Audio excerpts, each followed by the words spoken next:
大家好。由于附近稻田都已经收割完毕，灌溉河道暂停供水酷热下，一旁水池可见已经快见底了。土壤表面经有覆盖中药渣几个月后呢，除了真的是不容易长草之外，土壤表层也累积了几公分的隐分。而这种铺设中药渣的变化与用途，就从翻起中药渣说起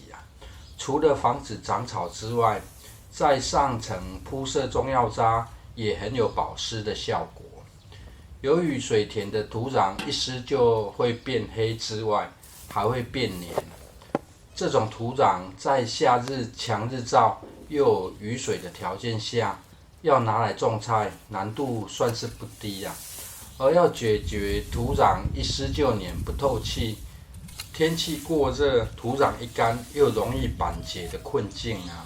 范围小的话，增加土壤的有机质算是一道办法。这样自然利用蚯蚓养土的方式呢，引粪的厚度比刨起的深度还深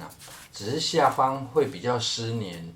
也会有比较多的土壤含量，因此只刨起上方比较疏松的引粪土。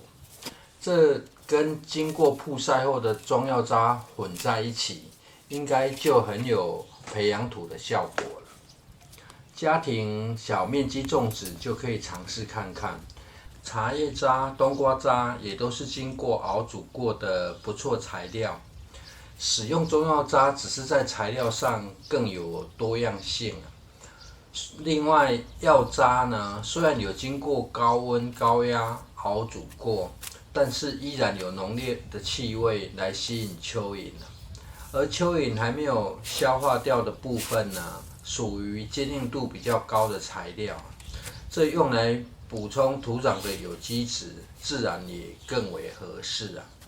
将这药渣引粪土直接分撒铺设在一旁的菜床表面，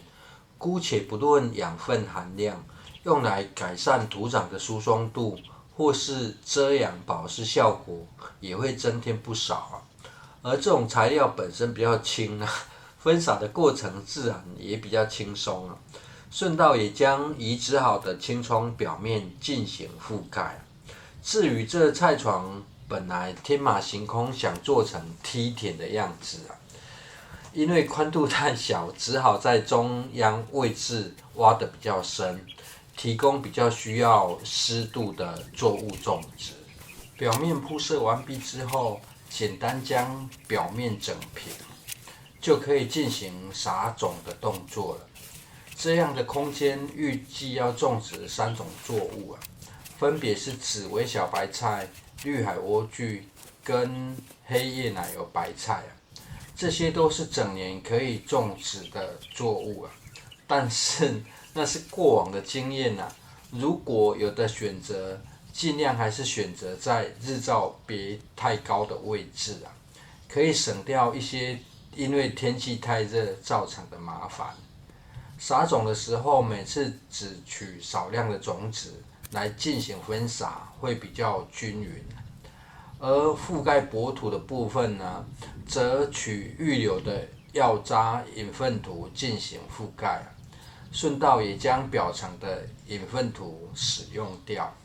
会这样大费周章的拉高有机质含量，是因为这位置日照比较低，预计灌溉河道也要2-3个星期后才会有水克难省水，只先种植在水管可及之处。此处目前规划是往整年都可以种植的区域。现在这样做呢，其实也是开始尝试解决秋冬天气凉爽时间太短的困扰。这里入秋后预计会拿来种植蒜头。由于蒜头属于长天期的作物，除了软硬梗蒜头，还有蒜花、半天蒜都有进行留种种植需要用到比较大的空间，目前就先慢慢进行布局养地养蚯蚓。也因此搭配种植的作物才选择浅根性的作物。这日后蒜头要种植时，会再做翻土的动作，让上下层的土壤进行混合，达到土壤轮作的效果。至于一旁移走了表面药渣引粪土，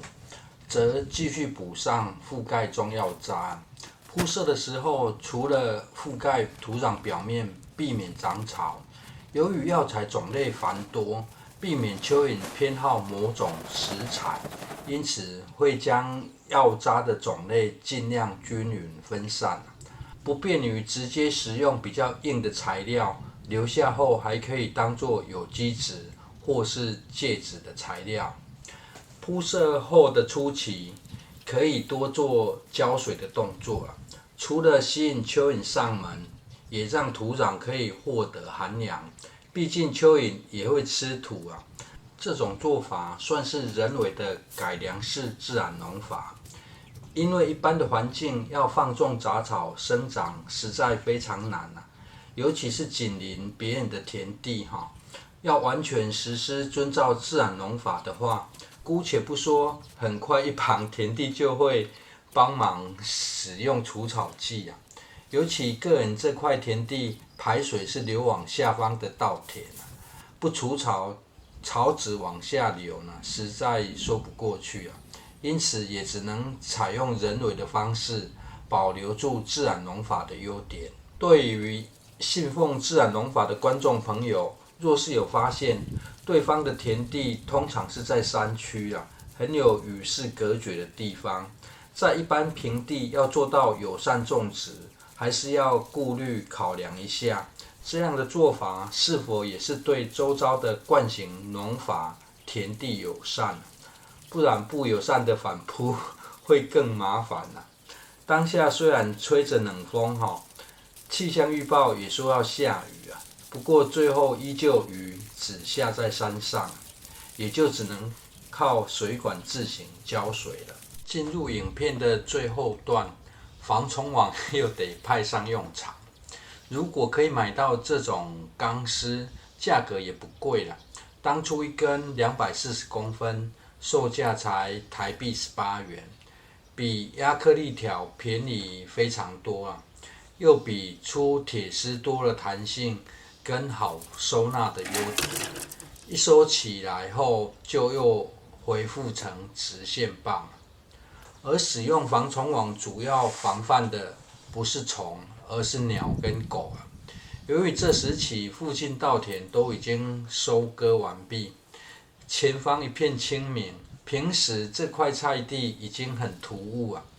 目前裸露还有作物的菜地，现在更是最醒目的目标。